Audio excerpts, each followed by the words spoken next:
In example 5, we're going to again get started by calculating our discriminant. Notice that we already have 0 on one side of the equation. We need a, b, and c. A is the number in front of x squared, that's 1 in this case. B is the number that's in front of x, but there is no x term in here, and so b is 0, because this equation is essentially x squared plus 0x minus 1.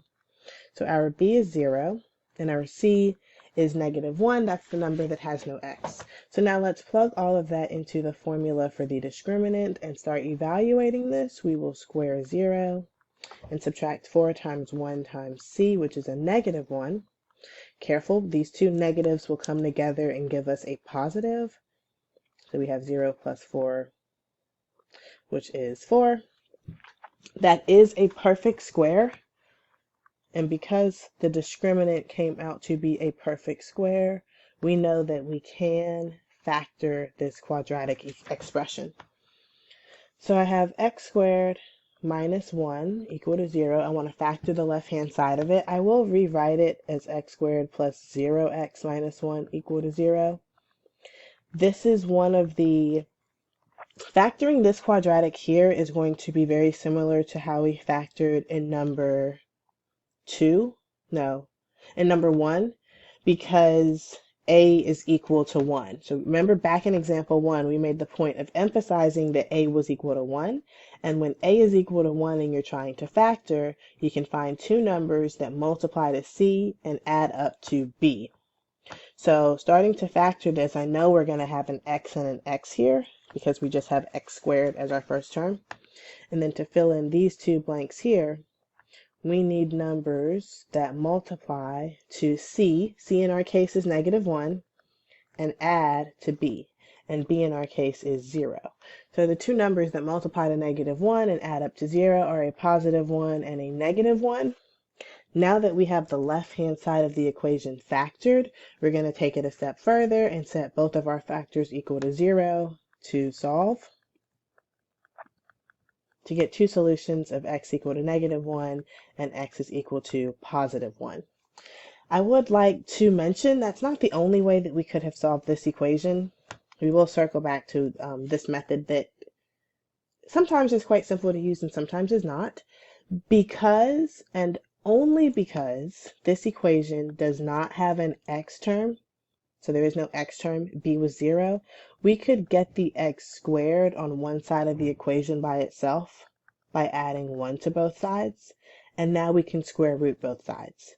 And we have to remember that when we square root, we end up with plus or minus in front of the number, and that's square root. So the square and the square root cancel, and we get x is equal to plus or minus 1, which is the same solutions that we got before. But under no circumstances can you solve an equation like this if the equation had an x in it. So just what I mean by that is if we had this, you should not be moving everything over to the other side of the equation and then square rooting it. That would be completely wrong. Okay, so the quadratic expression that we had in example 5, the x squared minus 1, that is a special type of expression. It is called a difference of squares.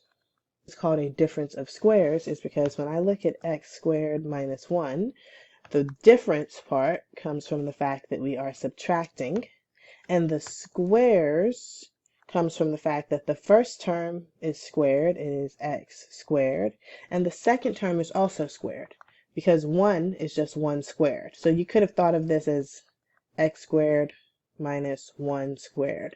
So that is a difference. You are subtracting two expressions that are both squared. So in general, if you have a difference of squares, like we have here, a squared minus b squared, it will always factor into a plus b times a minus b. You can always factor a difference of squares like that.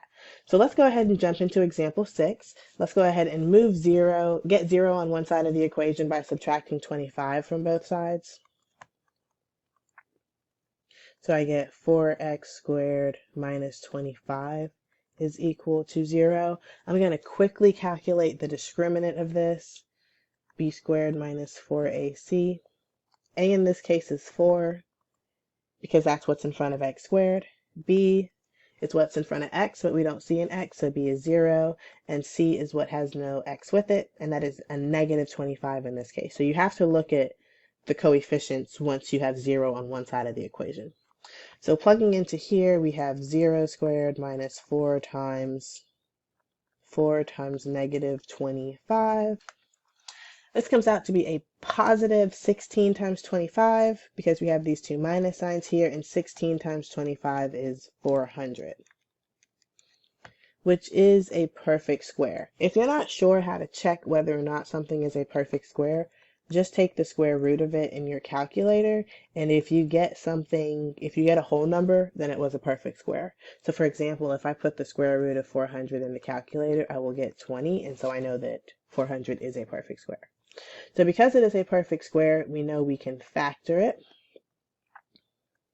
But moreover, not just can we factor it, but we can factor it as a difference of squares. So I want to point out, if you had tried to factor this without realizing that it was a difference of squares, then you would need to play that guessing game where you look at all the different ways you can multiply to 4 and all the different ways you can multiply to negative 25, because in this case, a is not 1. And so because a is not 1, you could not just look for two numbers that multiply to negative 25 and add up to 0. That would not factor this. But let's break this down as a difference of squares. So when I look at this entire first term here, of 4x squared, our goal, we're asking ourselves, is can we write that as something squared? And we can, because 4x squared is what we get if we take 2x and square it.